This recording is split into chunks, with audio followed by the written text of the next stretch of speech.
ጋሽ ተስፋዬ ገሰሰ ነገ 80 ዓመታቸውን ያከብራሉ። አሁን የምናቀርብላችሁ እንግዳ አንጋፋውን የጥበብ ሰው ተባባሪ ፕሮፌሰር ተስፋዬ ገሰሰ ነው። ዛሬ መስከረም 17 2009 ዓመተ ምህረት የ80 ዓመት ልደታቸውን ያከብራሉ። እናም እርሳቸውን ለማክበር ለማመስገን ብሎም ለሀገር የዋሉትን ውለታ ለማሰብ ልዩ የመስቀል እንግዳ አድርገናቸዋል። ተባባሪ ፕሮፌሰር ተስፋዬ ገሰሰ ከ30 ዓመት በላይ በማስተማር የደከሙ ብቻ ሳይሆኑ ዘና ፈታ ያሉ ሰው ናቸው። ብዙዎችን ዘና ያደርጋሉ። ተስፋዬ ገሰሰ በብሔራዊ ቲያትር፣ በአገር ፍቅር ቲያትር እንዲሁም በአዲስ አበባ ዩኒቨርሲቲ የባህል ማዕከል በኃላፊነት ሰርተዋል። ጋሽ ተስፋዬ በ22 ዓመታቸው የዩኒቨርሲቲ ኮሌጅ ትምህርታቸውን ሲያጠናቅቁ ሕግ ሊማሩ ታስቦ ነበር። ነገር ግን ጃንሆይ ይህ ልጅ ትወና ቢማር ይሻላል ብለው ባቀረቡት ሐሳብ መሰረት ተስፋዬ ቲያትር ለማጥናት ወደ አሜሪካ ቀኑ። ጋሽ ተስፋዬ ዛሬ በ80 ዓመታቸው ሲናገሩ ጃንሆይ ትልቅ ባለውለታዬ ናቸው፣ አቅሜን የተመለከቱ መሪ ናቸው ሲሉ ለንጉሱ ያላቸውን አክብሮት ይገልጻሉ። ተስፋዬ ገሰሰ የሎሬት ጸጋዬ ድርሰት የሆነውን የሾህ አክሊል፣ የመንግስቱ ለማን ጠልፎ በኪሴን ሌሎችንም በቁጥር በርከት ያሉ ቲያትሮች አዘጋጅተዋል። ውድ የድሬ ቲዩብ ታዳሚዎቻችን እነሆ ዛሬ ተባባሪ ፕሮፌሰር ተስፋዬ 80 ዓመታቸውን እያከበሩ ነው። እንኳን አደረሰዎት እያልን ይህን ከእርሳቸው ጋር የተደረገውን ቆይታ ትመለከቱ ዘንድ ጋበዝን።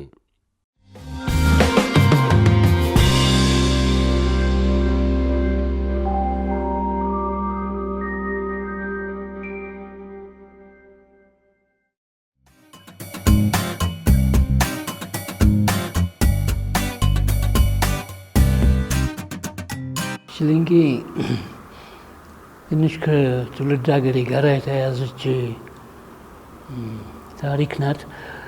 የተወለድኩት ሐረርጌ ነው እና ትምህርት ቤት አዲስ አበባ ነው አብዛኛው የተማርሁት። እዛ ሐረርጌ የሀገር ትምህርትን የቄስ ትምህርት ቤት እንደሚባለው መምህር ተቀጥሮልኝ ነበር እሱ የተማርኩት እና ወደ ፈረንጅኛ ትምህርት ቤት የገባሁት አዲስ አበባ መጥቼ ተፈሪ መኮንን ትምህርት ቤት ነው።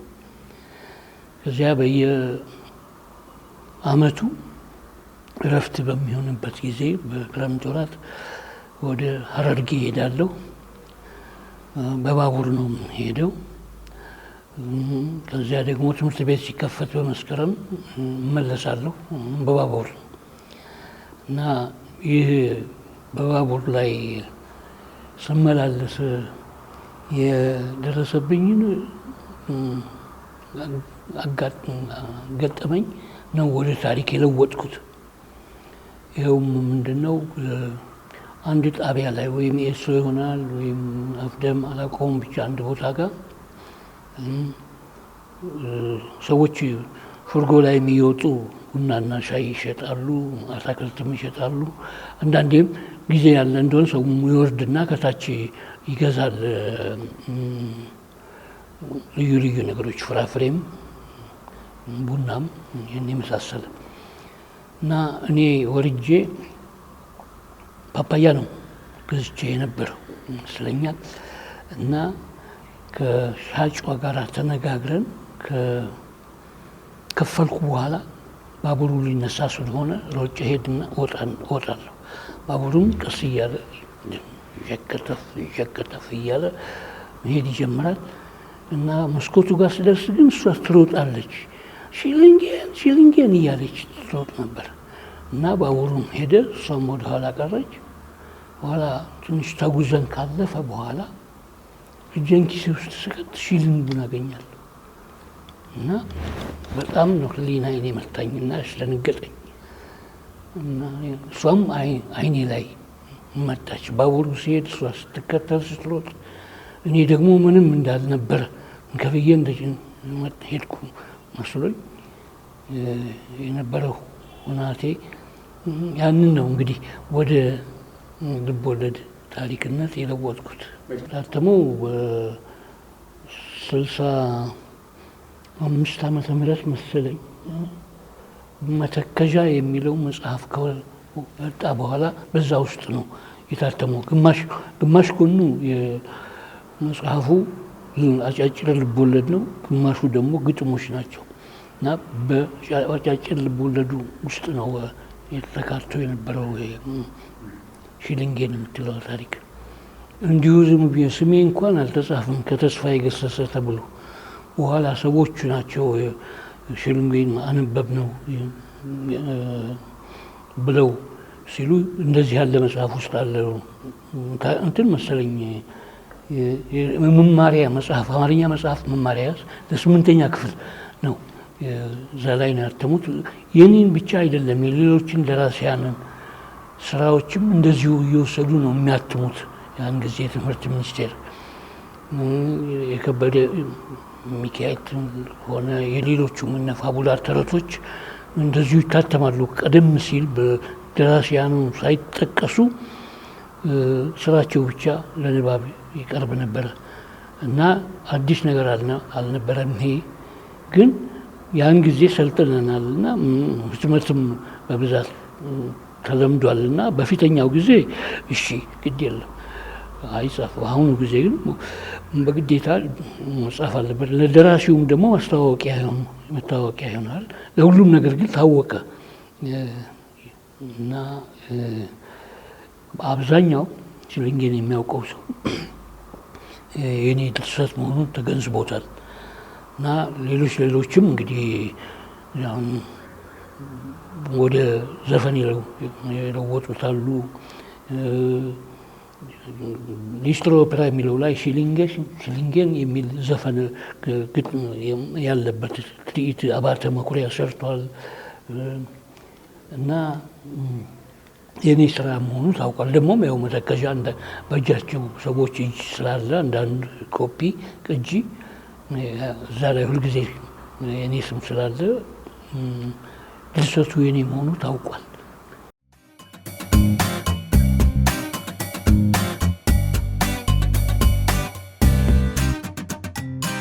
እንግዲህ ያን ጊዜ የመጀመሪያው ዲሬክተር እንግሊዝ ነበር እኔ በምገባበት ጊዜ። በኋላ ነው ሙስተርማትና ጀዝዊቶቹ የመጡት እና ጀዝዊቶቹ በግሩፕ ሆነው የመጡት። አብዛኛዎቹ መምህራን እነሱ ናቸው። አንድ ሁለት ህንዶች ነበሩ እንጂ በተረፈ እና ሀበሾች ማለት መምሬ ራስ ወርቅ የሚባሉ ሞግዚታችን አቶ ስብሀት የሚባሉ ነበሩ እና ይሄ በእኔ ጊዜ ነው። ከኔ በፊትም ተፈሪ መኮንን የተቋቋመው የተመሰረተው በ1917 ዓመተ ምህረት ነው እና ገና ጃንሆይ ንጉሠ ነገሥት እንኳን ሳይሆኑ በፊት ማለት ነው እና በዚህ ነው ተፈሪ መኮንን የሚባለው በዛን ጊዜ ስማቸው ነው እና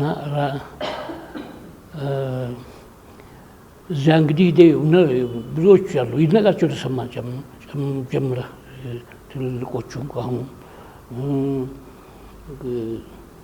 የመጀመሪያዎች ፓይለቶች የነበሩ ሰዎች እዛ ተምረዋል እና አፈወርቅ ተክሌ ሰዓሊው ደግሞ እዛ ነበር። እሱ ያን ጊዜ እየተማረ ያስተምር ነበረ። እየተማረ ሳይሆን ያስተምር ነበረ ስዕል እና ከዛ ነው ስኮላርሺፑ አግኝቶ ወደ እንግሊዝ ሀገር መሄድ የበቃው። እንግዲህ ብዙዎች ትልልቅ ሰዎች አሉ በውትድርና ዓለም ውስጥም ከፍተኛ ማዕረግ ላይ የደረሱ በሲቪሉም መስሪያ ቤት እንትን የገቡ ሚኒስትርነት ደረጃ የደረሱ አሁን በህይወት ያሉት ለምሳሌ ተሾመ ገብረ ማርያም እሳቸው ትልቅ ጠበቃ ናቸው፣ ህግ ሰው እና የተፈሪ መኮንን እንትን ነው ውጤት ነው። የጨዋታ ጊዜ ጨዋታ ነው፣ የጥናት ጊዜ ጥናት ነው። ማታ በ4 ሰዓት መኝታ ቤታችን መግባት አለብን። መብራት ይጠፋል እና ጠዋት 1 ሰዓት ወይም ከዛም በፊትም ቢሆን እንነሳለን። ደወል ይደወላል፣ እንነቃለን እና ረጅም እንትን ነው እንደ ውትድርና ነገር አይደለም ይሄን ያህል ጥብቅነቱ። ነገር ግን የወንዶች ትምህርት ቤት ነው የምታውቀው፣ ሴቶች የሉ እና አንወጣም ሮብ ከሰዓት በኋላ እና ቅዳሜና እሑድ ፈቃድ አለ። በተረፈ ጊዜ ግን እዛው ነው አዳሪ ትምህርት ቤት ውስጥ የምንቀመጥ። ተመላላሾች ደግሞ አሉ። እነሱ ይሄንን አይመለከታቸው፣ ያው ከቤታቸው ተመላልሰው ነው የሚማሩት እና ወደ ትምህርት ቤት ሲመጡና ከትምህርት ቤት ሲመለሱ ነፃነት አላቸው ውጪ ለመወሳለት ቢፈልጉ። ነገር ግን እኛ ግን እዛው ግቢ ውስጥ ስለምንጠበቅ እንዲህ ልናደርግ አንችልም እና ደወል ሲደወል ደግሞ ኳስ ጨዋታችንን ትተን ወዲያው መሄድ አለብን። የክፍል ሰዓትም ደግሞ እንደዚሁ በሳይረን መጀመሪያ በደወል ነበረ፣ ኋላ ሳይረን ገባ የሚለው ያቺ በየወቅቷ ነፋለች እና ያንን ጠብቀን እንከታተላለን ትምህርታችንን።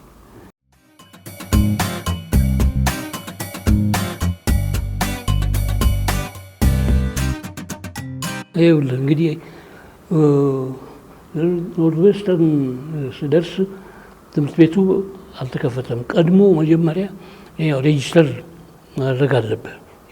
የሬጂስትሬሽን ገንዘብ እንደዚህ ሁሉ ተሰጥቶኛል እና ከዛ መኖሪያ ማግኘት ነበረብኝ። መኖሪያ ነበር ያኔ ችግሩ። ያኔ ዲስክሪሚኔሽን ነው። የነጮች ሰፈር ውስጥ ጥቁር አይኖርም እና የሚኖረው ማዶ ነው። ሺካጎ ከኖርዝዌስተርን ያለው እኔ ያለሁበት ካምፐስ ኤቨንስተን የሚባል ከተማ ነው። ከሺካጎ ትንሽ ወጣ ብሎ ነው እና እዛ ውስጥ ነጮችና ሀብታሞች ናቸው የሚኖሩበት።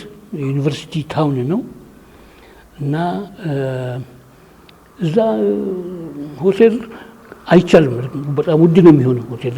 ተማሪ ሆኜ በኪስ ገንዘቤ ሆቴል ልገባ አልችልም። ቤት የግዴታ ማግኘትና ምግቤንም ራሴ መቀቀል አለብኝ። ነገር ግን ይህንንም አልቻልኩኝም። ምክንያቱም ስሄድ የቤት ኪራይ ተብሎ ተለጥፎበት ስንሄድ ውስጡ ያሉት ነጮች ትንሽ ቀድሞ ተከራየ ይሉና ይከለክላሉ። 6 ወር YMCA ነው የነበርኩት። እዛ መኝታ አለ፣ ምግብም ይኖራል። ግን ፕራይቬሲ ይሄን ያህል ብዙ አታገኝም እና ከዛ በኋላ ዩኒቨርሲቲው ውጭ ሀገር የምንማር ሰዎች ዲስክሪሚኔሽን ስለበዛብንና ግማሹም ሺካጎ ድረስ ወርዶም በባቡር እየመጣ የሚማር ስለሆነ ቤት ተከራየልን በሙሉ ዩኒቨርሲቲ ወራሱ እና እኛን ከውጭ የመጣ ነው ከናይጄሪያ፣ ከኡጋንዳ፣ ከህንድ፣ ከኮሪያ እንደዚህ የመሳሰሉ ቦታዎች የመጣን ተማሪዎች እዛ እንድንገባ አነስተኛ ኪራይ ተደርጎልን እንድንኖር ተደረገ እና እዛ ቡና ቤትም እኮ የምትሄድበት እና የማትሄድበት አለው ዩኒቨርሲቲ ካምፐሱ ጋር እና እዛ ውስጥ ባለው ውስጥ ዲስክሪሚኔሽን የለም። ውጭ በምትሄድበት ጊዜ ግን ክለቦቹ ይሄ የነጮች ብቻ ነው የሚባል ነገር ነው ያለው። እዛ ውስጥ አትገባም እና እዛም ምግብ ቤትም አትበላም። በአውቶቡስም ስትሄድ እኛ ጋር ግን ሰሜን ውልጋ ያኔ አውቶቡስ ዲስክሪሚኔሽን የለም። እኔ ባለፈው ጊዜ ደቡቡ ላይ ግን ነበር። ከኋላ ነው ጥቁር የሚቀመጡ፣ ከፊት ለፊት የነጭና የጥቁር ኮምፓርትመንት የተለየ ነው የነበረው እና በዚያን ዘመን የነበረው የአሜሪካውያን አቀባበል ለባለቀለም ሰዎች ልበላቸው ጥሩ አልነበረም እና የሚያስደስት ጊዜ አይደለም የሚሆነው።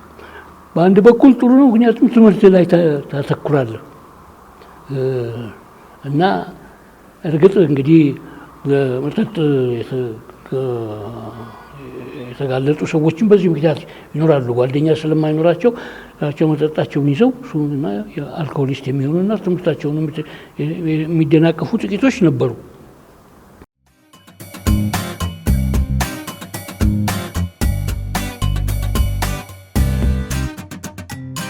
በ54 ዓመተ ምህረት ስመለስ በጣም ደስ የሚል የመልስ ጉዞ ነው ያደረኩት ከአሜሪካ።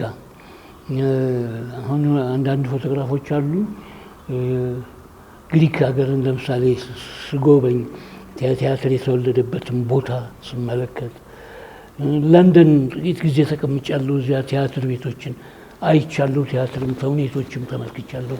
የእንግሊዝ ቲያትር ጋር ለመተዋወቅ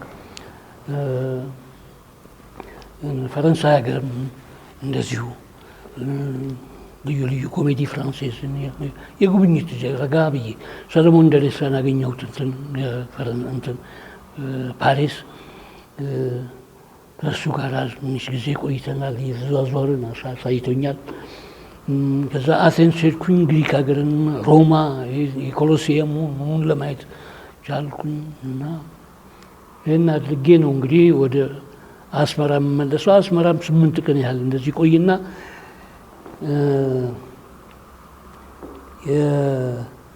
የወጣሁት በቀን እንዲገባ አዲስ አበባ ብዬ 8 ቀን ያህል ተቀመጥኩኝና በወጣሁበት ቀን ተመለስኩና ገባሁ። ያኔ የድሮ አውሮፕላን ማረፊያ ነው ጣቢያው። የቦሌ የለም እንደምታውቀው፣ እዛ በኩል ነው የምገባው። እና አሁን ቅድም የልደት በዓልህን እንዳከበርክ ስትለኝ አላከበርኩም። ያከበርኩት ከዛ በፊት ስወጣ ነው እና ያን ጊዜ ነው 18 ዓመት ከሞላኝ በኋላ ነው እንዲያውም የልደት በዓሌን ማክበር የጀመርኩት። አክስቴ እና አብሬያቸው ማድጋቸው አክስቶቼ ልጆች ከነሱ ጋር ሁልጊዜ የኔ በዓል ነው እየተባለ መስቀልን አከብራለሁ። ግን ሁለቱን ዓመታት አሜሪካ በነበርኩባቸው ጊዜ የነበሩትን መስቀሎች አላከበርኳቸውም። ይህ መጀመሪያ ይሄ ናሽናል ሰርቪስ የሚባል ነገር ነበረ ድሮ እና ዩኒቨርሲቲ ኮሌጅ 3ኛ ዓመት ላይ ስትገባ ትምህርት እንድታስተምር ይፈቀድልሃል እና ያኔ ትሬኒንግ ይሰጥ የለም መምህራን ኮርስ የሚሰጥ አለ። ምኒልክ ትምህርት ቤት አስተምሬያለሁ። ጅማ ደግሞ ሄጄ ጅማም አስተምሬያለሁ። እነዚህ ናቸው የመጀመሪያ ደሞዝ የሚባል ነገር ቅምሻ ያገኘሁባቸው ስራዎች ማለት ነው ገና በተማሪነት ወቅቴ። ከዛ አልኩ ይሄ እንግዲህ አሜሪካ ሀገር በሄድኩ ጊዜ የምሰራው ለመግቤና አኮሞዴሽን ነው እንጂ ደግሞ ኒውዮርክን ለማየት አንድ ከተማ ውስጥ የምኖርበት ውስጥ ሺካጎ ከምቀመጥ ሌላ ቦታ ለማየት በማለት ነው ወደ ኒውዮርክ የመጣሁት። ኒውዮርክ ደግሞ ያው የአሜሪካ የቲያትር ካፒታል ነው እንደምታውቀው እና እዛ ሰርቻለሁ። ግን ደሞዝ የሌለው ስራ ነው። ቪዛዬም አይፈቅድልኝም ነበር ስራ ለማያዝ እና ለማግኘት ደሞዝ ለማግኘት እና እዚህ ከመጣሁ በኋላ ያው ለ2 ወር ያህል ስራ ስንፈልግና እስከምንደለደል ድረስ ቴጌ ሆቴል እንቀመጣለን። ያን ጊዜም ገንዘብ ራስህ ካልሆነ በስተቀር አታገኝም። ከዛ ስራ ስትደለደልና ስትገባ ነው እኔ የገባሁት ቀዳማዊ ኃይለ ሥላሴ ቲያትር ነው እና ያኔ ጸጋዬ ገብረመድኅን ቀደም ብሎ በሐምሌ ወር ገብቷል እዛ። ዩኒቨርሲቲ ኮሌጅ ደግሞ እኔም በመማርበት ጊዜ ላይብሬሪያን ሆኖ መጥቶ ይሰራ ነበረ ጸጋዬ። ስለዚህ የምንተዋወቀው ከጸጋዬ ጋር በተማሪነት እድሜ ጊዜ ነው። እሱም ያው እንደወጣ ነው ከኮሜርስ ነው እሱ ገብቶ የነበረው እና እዛ ጨርሶ ነው ላይብሬሪያን የሆነው ዩኒቨርሲቲ ኮሌጅ። ከዛ በሐምሌ ወር ውስጥ ይመስለኛል እንትና የገባው ቀዳማዊ ኃይለ ሥላሴ ቲያትር ቤት የተቀጠለው ሐምሌ 53 ነው እሱ የሚገባው። እኔ ቅጥር የምገባው በህዳር 1 ቀን 54 ዓመተ ምህረት ነው።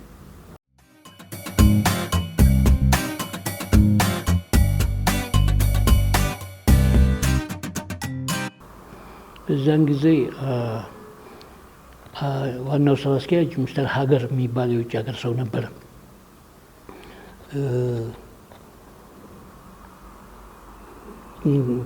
እንትኑም ደግሞ ቀዳማዊ ኃይለ ሥላሴ ቲያትርም ከትምህርት ሚኒስቴር የስነ ጥበባትን ክፍል ስር ነበር እና እኔ የገባሁት ያን ጊዜ እንደ መድረክ ማኔጀርነት ይባላል፣ ስቴጅ ማኔጀር ይባላል። ስቴጅ ላይ የሚሆነውን ነገር ማኔጅ የሚያደርግ ሰው ማለት ነው።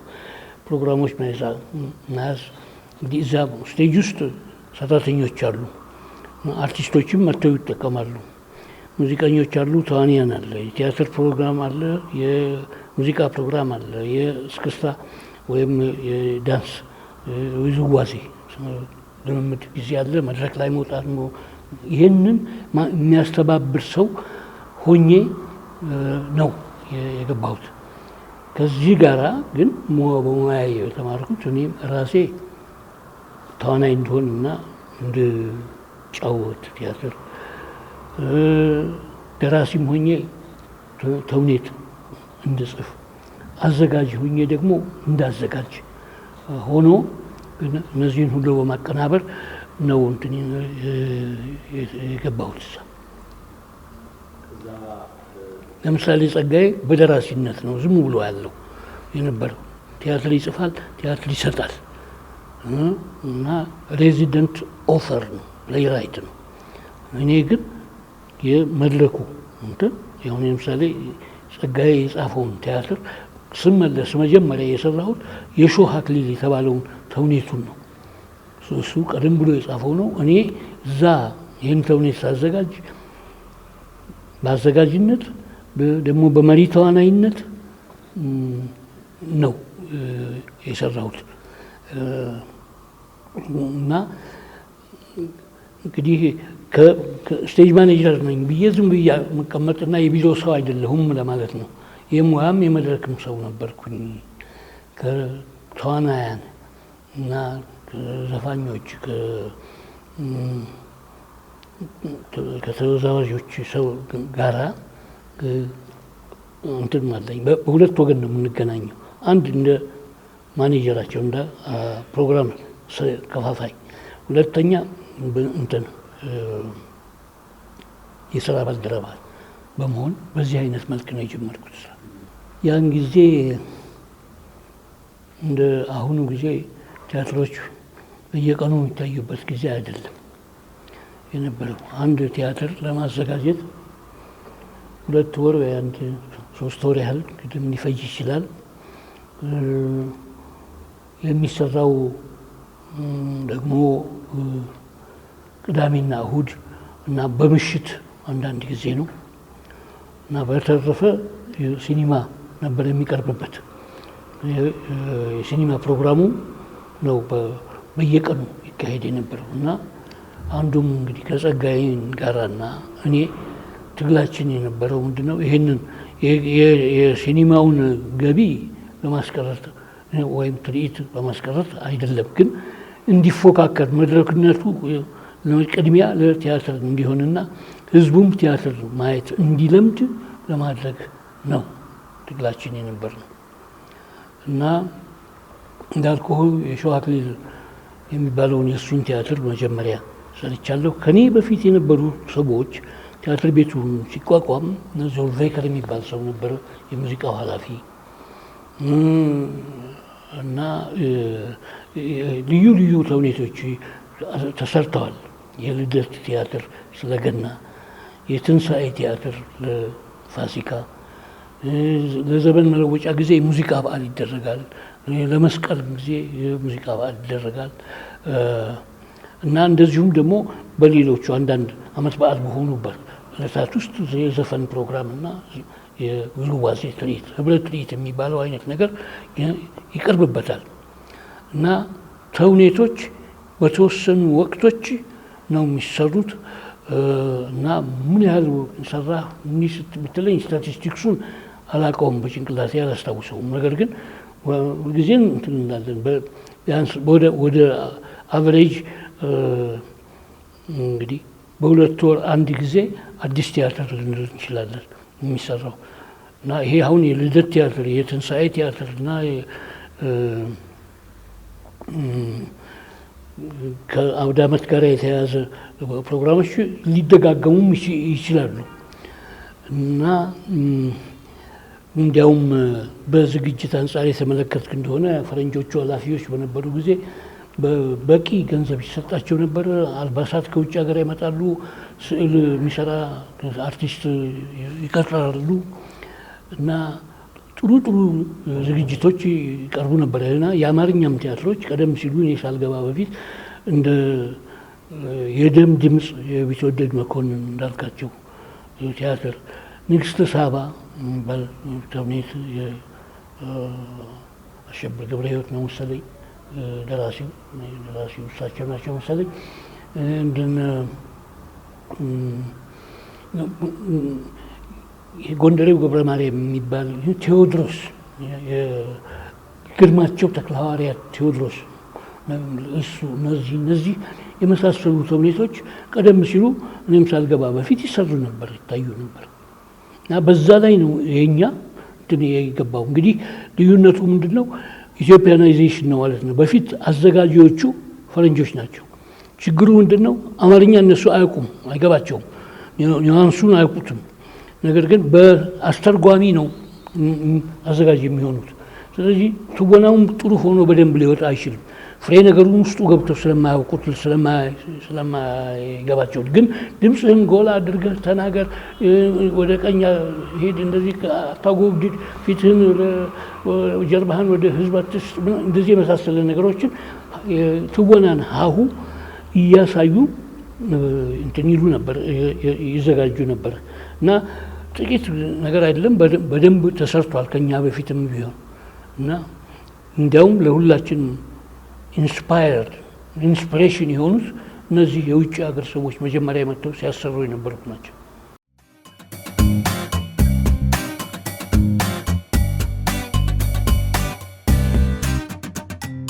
በ55 ወደ ዩኒቨርሲቲ ቀዳማዊ ኃይለ ሥላሴ ዩኒቨርሲቲ ቤተ ኪነ ጥበባት ቲያትር የሚባል ድርጅትን ለማቋቋም እዛ ቅጥሬ እንዲለወጥ ተደርጎ ተዛወርኩኝ። ከዛ ከነበርኩበት ቦታ ወደ እንደ ይህንን ቤተ ኪነ ጥበባት ቲያትር የሚባለውን ድርጅት ለመመስረት ዶክተር ካፕላን የሚባል እና ዶክተር ሀሊም ኤልዳብ የሚባል አሜሪካዊ ግብፃዊ አሜሪካዊ ነበሩ። ያኛው አሜሪካዊ ነው ካፕላን። ሶስተኛው ኢትዮጵያዊ እኔ ሆኜ እኛንን ያንን ቤት ያቋቋም ነው። ካልቸራል ሴንተር አሁን የባህል ማዕከል የሚባል ዝም ብሎ ድሙጥ የነበረውን አዳራሽ መድረክ ሰራንለት፣ ወንበር አስገባንለት እና ሌላ አነስተኛ የቲያትር መድረክ ያለው ድርጅት አቋቋምን በ55 ዓመተ ምህረት ማለት ነው።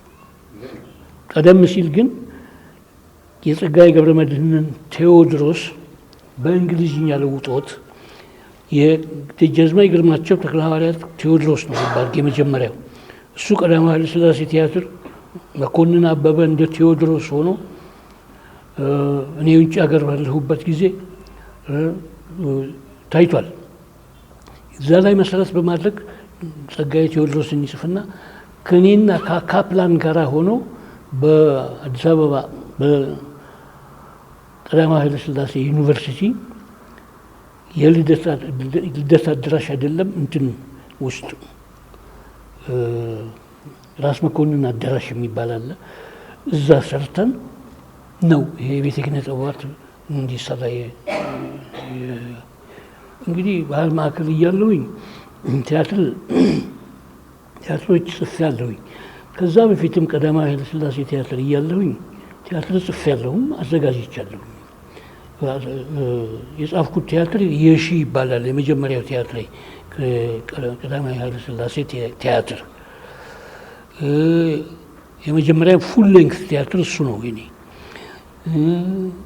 ከዛ ከተመለስኩ በኋላ ወደ ዩኒቨርሲቲ ስገባ አባትና ልጆች የሚል ቲያትር ሙሉ ጊዜ ቲያትር እና ኃይሌ ገሪማ አሁን ተማሪ ነው ያን ጊዜ የተጫወተበት እነ ወጋየሁ ንጋቱ እና ደበበ እሸቱ በተማሪነት ደረጃ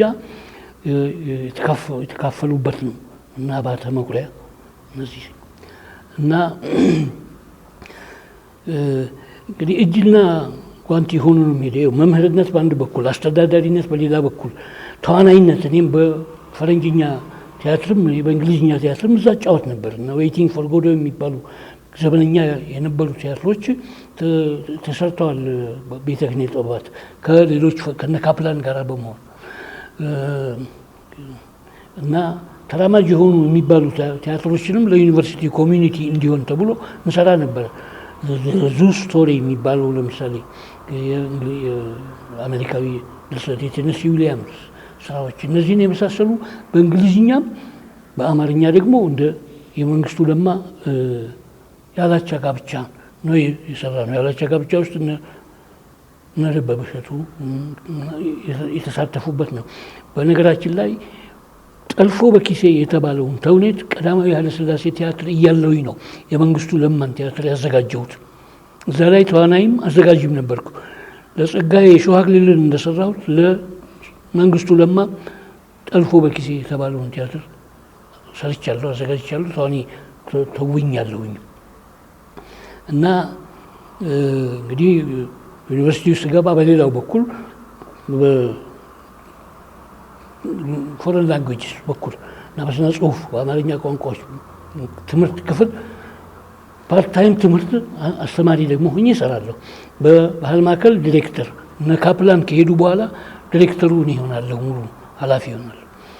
እና ያው ተመሳሳይ ስራ እንደ ዩኒቨርሲቲ እንደ ቀዳማዊ ኃይለ ሥላሴ ቲያትር ጊዜ ነው እዚህም የምሰራው። ምክንያቱም ሙዚቃ ኦርኬስትራ ኢትዮጵያ ነበር፣ ተወዛዋዦችም አሉበት እዛ ቡድን ውስጥ ኦርኬስትራ ኢትዮጵያ ውስጥ እና በየዘመን መለወጫው ጊዜ ለእንቁጣጣሽ ቀዳማዊ ኃይለ ሥላሴ ቲያትር የሙዚቃ በዓል በሚደረግበት ጊዜ እኔ አስተዋውቅም ነበረ።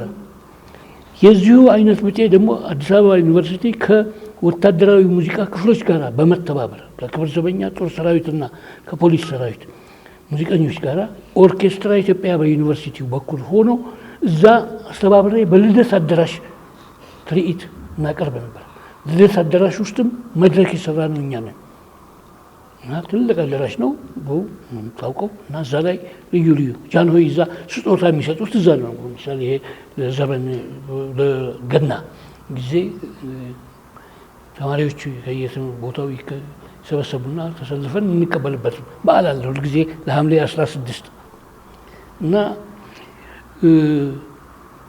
ስራ ብዙ ነው። ምንም ፋታ ያለበት ነገር አይደለም። በባህል ማዕከል በመምህርነት ክፍል ውስጥ በልደት አዳራሽ በኮንሰርቶች አዘጋጅነት ሁሉ ሳተፍ ነበር።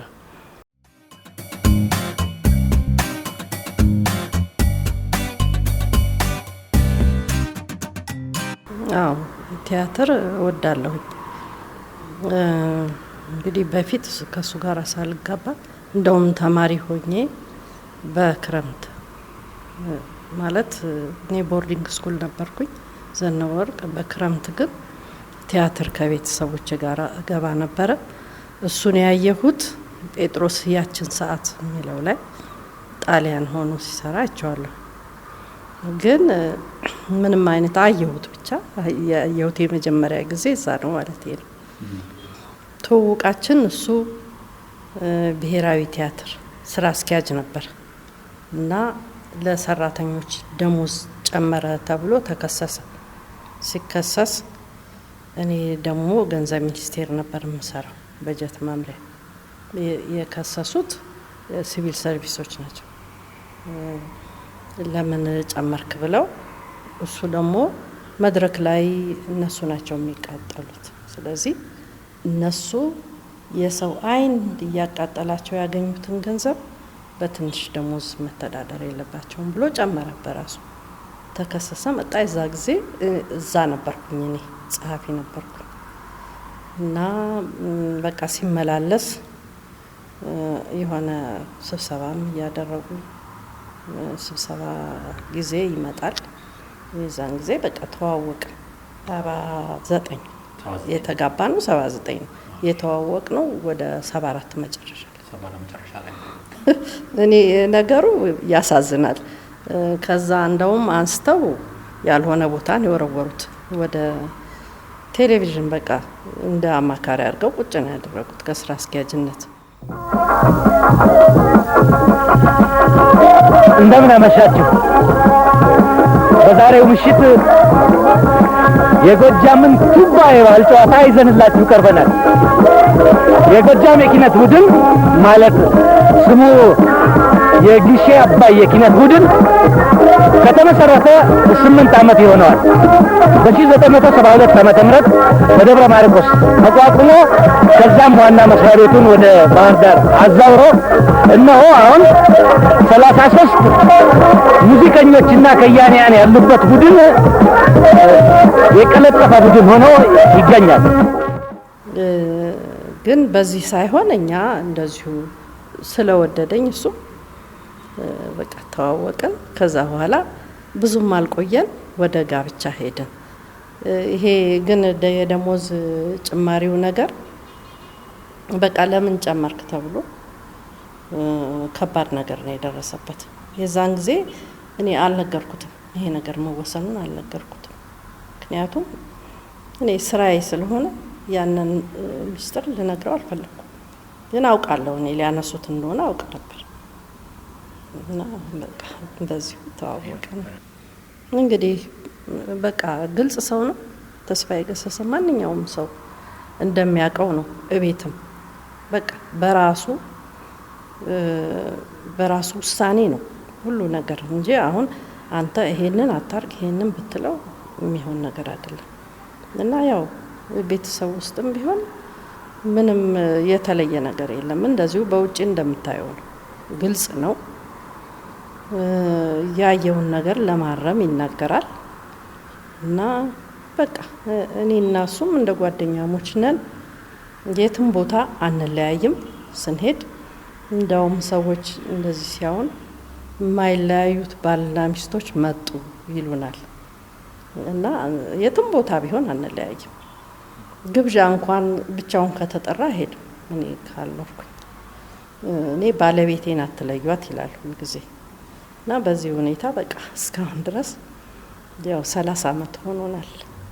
እና ወደ እሱም ወደ 80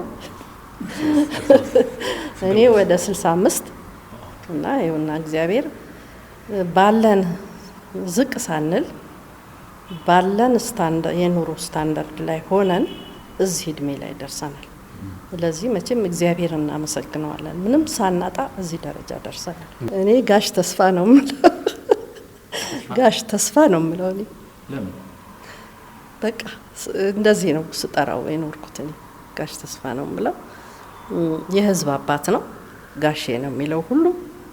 ስለዚህ እኔም ጋሽ ተስፋ እለዋለሁ እና ጋሽ ተስፋ እንኳን አደረሰ፣ እንኳን ለ80ኛ ዓመት በሰላም አደረሰ።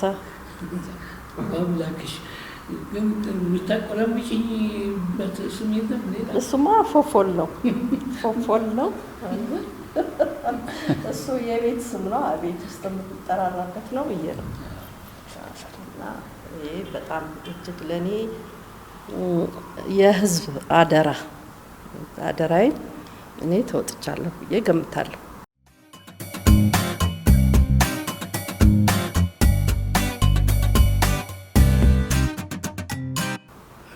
እንዴት መሰለህ የዩኒቨርሲቲ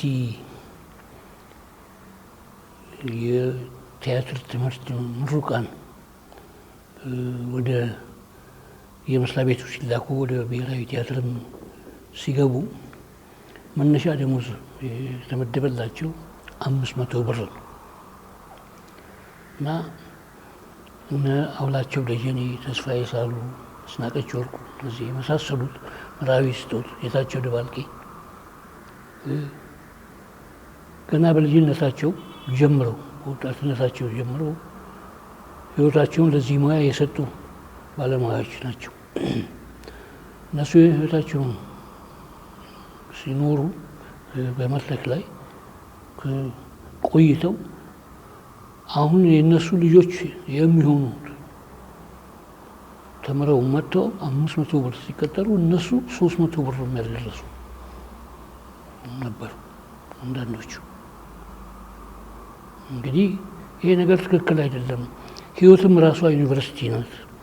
ሙያው ላይ ደግሞ የቆየ ሰው ከዛ የቀሰመው ራሱ ትምህርት አለውና እንደ ትምህርት ይቆጠርላቸውና እናሻሽልን ብንል የለም። ያን ጊዜ የነበሩት ባለስልጣኖች በወረቀት ነው የሚያምኑት። ዲግሪው ከሌለ ወረቀት ከሌለ የለም የሚሉት። እንግዲህ ብዙ አመት ተከራከርን፣ አልተቻለኝ ሲሆን እኔ ያንንም ከሀገር ፍቅር ጀምሬ ነው አስኪያጅም ነበርኩኝ ከቀዳማዊ ኃይለ ሥላሴ ከብሔራዊ ቲያትር በፊት እና አንድ ዘዴ ፈጠርኩኝ። ምንድነው? የሚሞቱ ሰዎች ጡረታ የሚወጡ ሰዎች ደሞዝ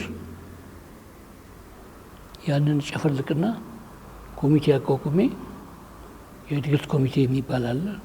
እነሱ አሳለፈውት ይህን ያህል ይሰጣቸው እየተባለ በተቻለኝ መጠን ከዚህ ከዩኒቨርሲቲ ምሩቃን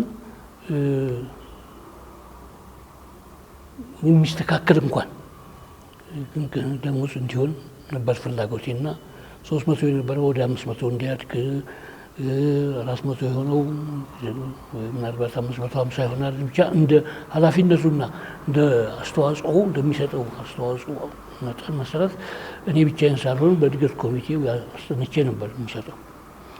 ይሄ ግን ያደረኩት ይህንን ለ3 ዓመታት ያህል እና አልተነቃብኝም። ምክንያቱም በጀት ሲጠየቅ የሚጠየቀው ሌላ ነው። እነዚህ ስለሞቱትና ስለ ጡረታ ስለወጡት እና የሚቀረው እዛ ገንዘብ ያንን መጨፍለቅ እና ስምን በስም ነው የምትለካው ቀጥለው እና በዚህ አይነት ዘዴ ነው እኔ ስሰጥ የነበርኩት እና በኋላ ይሄ ከመመሪያ ውጭ ነው። እንዲያውም ከዚሁ ጋር አያይዤ እርከን ለማውጣት የሰራተኛ ደሞዝ እርከን የሚሰጠው አለ አይደለም፣ የዛ አይነት ነገር ለተዋንያንም እንዲወጣ ለማድረግ ሞክሬያለሁ እና ከሲፒኤ ነው የሚባለው ያን ጊዜ ሴንትራል ፐርሰናል ኤጀንሲ ከነሱ ጋር ውይይት አደርግ ነበር፣ ሰበሰቡም ነበር እና ስምም መስጠት ነበረብን። ጀማሪ ተዋናይ ያውን ኤክስፐርት ቅጥስ እያለ ልክ እንደሚሰጠው አይነት ነገር ለማድረግ ሞክረን ነበር። በዛ መሰረት ነው ለመስራት ሞክርኩት እና እነዚህ ሰዎች ደግሞ ሌላው መጣዳፊ የሆነ የመሰለኝ ምንድነው ተስፋዬ ሳህሉ ለምሳሌ እኔ በነበርኩበት ጊዜ ጡረታ ወጣ፣ እድሜው ደረሰና ወጪ አለሰ። ለምንም 2 ጊዜ ታገልኩና እንዲቀጠልለት 6 ዓመት እንዲቀጠልለት ተደረገ ነው። 2 ዓመት 4 ዓመት ነው መሰለኝ እንዲቀጠልለት አስደረግኩኝ። እዛ ጊዜ እንግዲህ ምንድን ነበር ይሄ ሰው ቢወጣ 55 ዓመቱ ደርሷል ተብሎ ቢወጣ እንትኑ ደሞዙ የሚሆነው ከ300 ላይ ግማሹን የሚሰራው 150 ብር ወይ እንደዚህ ብቻ ነው የሚያገኘው። አንዳንዶቹ ደግሞ ወደዚያ ወደ 200 ብር 150 ብር ግድም ላይ ያሉ አሉ እና እነሱ ደግሞ ከ100 ብር አካባቢ ብቻ ሊሆን ነው። በዚህ እንዴት ሊኖሩ ይችላሉ? እና ይሄ እነኛ እንኳን አዳዲሶቹ ወጣቶቹ የጀመሩበት ደህና ነውና ምንም ፕሮብሌም የለም። እነዚህ ግን አጣዳፊ ነው ጥያቄው። አንዳንዶቹም እየሞቱ አያለሁ ማለት እንዳልኩ፣ አንዳንዶቹ የሞቱትን ሰዎች ደሞዝ ነው የሚጨፈልቀው የነበረ። ስለዚህ ይህንን መቼስ በየቦታው ሰዎች አሉ የሚያንሻቁቁ ምን የሚሉ ደግሞ እርስ በርሳቸውም ይጣላሉ። ለእሱ ይህን ያህል አስጨምሮለት ይሄ ለእኔ ይሄን ያህል ያለው ገንዘብ እኮ ይሄ ነው፣ ከዚህ በላይ ልናደርግ አንችልም። ይህንን ደግሞ የምንሰራው እኛ ብቻ ነን። መንግስት ጋር ብትሄድ እኮ ሳንቲማን የጨምረልን እና ይሄ በውስጥ እድገትና በውስጥ አሰራር የምንሰራው ነው ብለን ይህም ራሱ አንዳንዶቹን ያስከፋቸዋል እና ይሄ ነው እንግዲህ ወደዚህ ወደ በላይ አካሎችን ማን የሚባለው ይደርስና ጠየቀው። ኮሚቴ ይቋቋማል። እሷ አለቃ የበጀት መምሪያ ኃላፊው ነው እና እሱ ቢሮ እኔ የምጠራለው ሌሎችም የሚመረምሩ የሲፒኤ ሰዎችም እና የበጀት አሰራር ናቴ እንዴት መከናወን እንዳለበት የሚገመግሙ ሰዎች አሉ እና እዛ ጠየቃለሁ መልሳለሁ ምክንያት ለመስጠት ሞክራለሁ። ግን ችግሩ እንዴት ነው አየው የኪነትን ሰው ቫልዩ አያውቁትም። እነሱ እንዲያውም የአጫዋታችን ነው አዝማሪ ነው ዘፋኝ ነው ሙዚቃ ጥሩምባ ነፊ ነው እንጂ እሴት ያለውና ዋጋ ያለው ባለሙያ ነው ብለው አይገምቱም። ፊውዳላዊ አስተሳሰብም አለበት። ከዚህ በፊት የነበረው ትግል የመጀመሪያው የኛ ትግል ከጸጋዬም ጋር አብረን ያከናወነው ባለሙያተኞቹ የጡረታ ደሞዝ እንዲኖራቸው የጡረታ አበል እንዲኖራቸው ወደ መንግስት ሰራተኛነት እንዲዛወሩ ነበር። በፊት የነበሩት ይሄ የጡረታ መብት እስከምናስከብርላቸው ድረስ የሞቱት ሰዎች ምንም ወይም ደክሟቸው መስራት ሳይችሉ ሲቀሩ ወደ ቤታቸው የሚቀሩት ምን ገንዘብ የላቸው። አንዳንዶቹ ከወጡበት መልሰን አስገብተናቸዋል። ለምሳሌ እንደ ሰላማዊት ገብረስላሴ አይነት የሆነችው አሁን አልፋለች እሷ ወጥታ ነበረ እንደገና ነው ያስገባዋል። ዘነበች ጭራቅረሽ እንኳን ወጥታ ነበረ እና እሷንም እንደገና ነው የተመለሰችው ወደ ቀዳማዊ ሥላሴ ቲያትርም ማለት ወደ ብሔራዊ ቲያትርም እንድትገባ አድርጌያለሁ እና ነገሩ ግልጽ ለኔ ፊት ለፊት ነው። ኢፍትሃዊ እንደነበረው ስርዓቱ ግልጽ ነው እና ያንን ለማስተካከል ግን በጣም ያስቸግራል። እነኚህ ሰዎች የገሌ ልጅ ናቸው ምንትሴ እንደዚህ ቢባሉ እኮ እንከባከዋቸዋል እኮ እና ብር ይሰጣቸው ላለው ይጨመርለታል፣ ለሌለው ግን ስጦታው ነው እሱ ያለው ሀብቱ፣ ድምፁ ነው ሀብቱ፣ ትወና ችሎታው ነው ሀብቱ እና ለሱ ግን የሚታሰብለት ነገር የለም። ስለዚህ አንዱ የትግል ምዕራፌ ይሄ ነው። በዚህ ውስጥ ነው ያለፍኩት።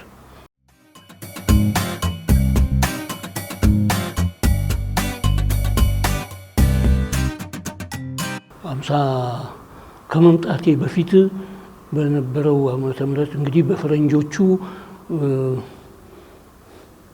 60 ውስጥ እንደዚህ 1960 እንደዚህ መሆን አለበት። ያው እሱ ሳይገደል በፊት ነው ህይወት ነው ያየሁት እና እዛ ለኮንግሪጌሽኑ ነው ይሄንን ንግግር ያደረገው። እዛ ኮንግሪጌሽኑ ሚክስድ ነው፣ ዲስክሪሚኔሽን የሌለበት ነው እና ትልቁ ቤተክርስቲያን ነው እና እዛ ውስጥ ይሄንን ንግግሩን ይዞ ፖዲየሙ ላይ እንደ ሰባኪ አይነት ነገር አድርጎ ብሎ ነው የተናገረው። እርግጥ ኒውዮርክ ሃርለምን ታውቀዋለህ፣ የጥቁሮቹ ሰፈር መኖሪያም አለ እና ከዛ በኋላ ነው እንግዲህ እነ ማልኮም ኤክስ ሴትዮዋም ታች አውቶቡስ ላይ እምቢ ብላ ገብታ እንትን የተደረገው ሰልፉ እና ብጥብጡ 60ዎቹ ጊዜ ሲቪል ራይትስ ሙቭመንት ያን ጊዜ ነበረ እና ከበፊትም ከዛም በፊት ጀምሮ ትግሉ ነበረ። ግን እንደነ ማርቲን ሉተር ኪንግ ጊዜና ማልኮም ኤክስ ጊዜ አልተፋፋም፣ አልተጋጋለም ነበር። ይህ ታሪካዊ ድል ነውና ያኔ ደስተኛ እንደሰማሁት አሁን ይሄ ንግግር በጣም ታሪካዊ ንግግር ነውና ያን በአይኑ በማየቱ እንግዲህ አንደኛ ለመናገር መቻሉ ራሱ እንኳን ወንድ ነው ለሰውዬ ማለት እና ህልም አለኝ ራእይ አሁንስ ይጠቀሙበት የለም እንዴ እነመለስም ይጠቀሙበት ራእይ አላቸው አለው ብለው ነው የሚናገሩት ለዚች ሀገር ልማት እንደዚህ እና ምናልባት ለሰዎቹ ልጆችም እኩልነት አላቅም በዚህ በዲሞክራሲ በኩል እንኳን ምን ያህል እንደሆነ ራእዩ ግን በልማቱ በኩል ይኸው ግልጽ ነው እናየዋለን። ስለዚህ እንደዚህ የሚል መሪ ስታገኝ እኮ አብረኸው ነው የምትሆነው እና ለሰው ልጅ ለጥቁር ልጅ መብት እኩልነት እኔም እኮ ይቆጨኛል። ነጭ እንዲገዛኝ አልፈልግም እና ኖ ኒገር ኖ ዶግ ኖ ኒገር ነው የሚለው እኮ ቤንዚን መለያው ላይ ያን ጊዜ ይጻፍ የነበረው። ስድቡም እና ዛቻ ብቻ እኮ አይደለም እኮ ሌላም አለለ። ገድለህ ኩ ክላክስ ክላን ገድሎ ነው እኮ ፍርድ ቤት አይቀርብም ነጭ ከሆነ የገደለ።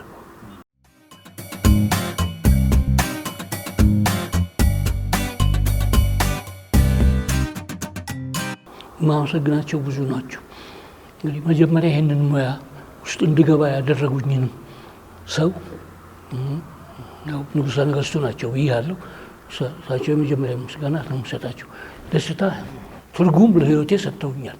የምወደውን ስራ አይተው እኔ ሳላውቀው አንተ የተያዘ ሰው ነህ ብለው ልከው አስተምረውኝ አሰልጥነውኝ ቀጥረውኝ አሳድገውኝ ቆይቻለሁ። እሳቸው ክብር ምስጋና ይግባቸው በእውነቱ ነፍሳቸውን ይማር። ከዛም ጋር አብረው የነበሩ ተራማጅ ሰዎች ነበሩ። እንዳልካቸው መኮንን የሆኑ እና እነ ደጃዝማች ግርማቸው ተክለሐዋርያት ማስታወቂያ ሚኒስትሩ የእንትንም ሰው ናቸው፣ ስነ ጽሁፉም ሰው ናቸው ነበሩ። ቴዎድሮስን የጻፉት ያልኩት ነው መጀመሪያ እና እኔም ስታመም ከበሽታ የገላገሉኝና ሕይወቴን ለማስለዘም የረዱኝን ሐኪሞችንም ጭምር ለማመስገን እፈልጋለሁ። የሰው ሕይወት እንደ እንጨት ነው፣ ሊሰበር ቀላሉ ይችላልና የሚጠግን ሐኪምና ለአንተ የሚጠንትን ከሌለ እና ነበሩና እንደዚህ እኔም ታምሜ አንድ ሁለቴ ክሪቲካል የሆነ ሁናቴ ላይ በምደርስበት ጊዜ በጥበባቸው ያዳኑኝ ሐኪሞች እነሱ ሁሉንም ስማቸው መጥቀስ አይቻልምና እንዲሁ በደፈናው ግን ለእነሱም ምስጋና ማቅረብ እፈልጋለሁ። ቤተሰቤ መጀመሪያ እንዳልኩ ነው ይሄ አንቱ ማያሰኝ ስራ ተምረህ መጣህ ብለው ነው ቅሬታ ነው የተሰማቸው እንጂ ሕግ ሰው በሆን ኖሮና ጠበቃ በሆን ነበረ የሚፈልጉት። ግን በኋላ ግን ያው እኔም እዛ ላይ ድርቅ ብዬ ከሙያው ላይ ስለቀረሁ ተግባብተናል እና ከበሬታም ቀስ እያለ መጥቷል እና ድጋፋቸውንም ሰጥተውኛል። የቤተሰብ ድጋፍ ሲባል እንግዲህ ያው መቼስ አንዱ ዋናው ቅርብህ ያሉት ናቸው እና የባለቤት ጉዳይ በጣም አስፈላጊ ነገር ነው። በአንድ በኩል የኪነት ስራ ከያኒ ስራ ትንሽ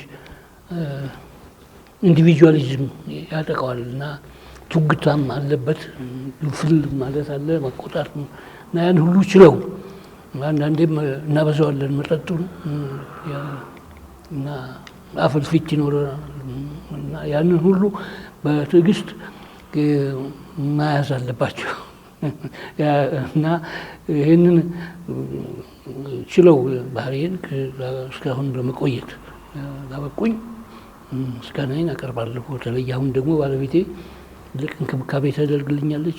መድኃኒቴን በወቅቱ እንድወስድ፣ አንዳንድ ነገር እንዳላበዛ፣ እንዳላመሽ፣ ብዙም እንዳልበላ፣ እንዳልጠጣ፣ እንዳልጮህም፣ እንዳልንጠረጠርም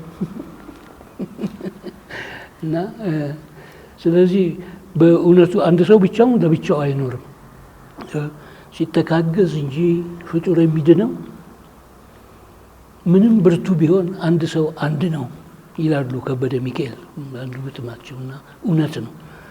እና አጋሮቼ በጣም ብዙ ናቸውና እነሱን ሁሉ ለማመስገን እፈልጋለሁ።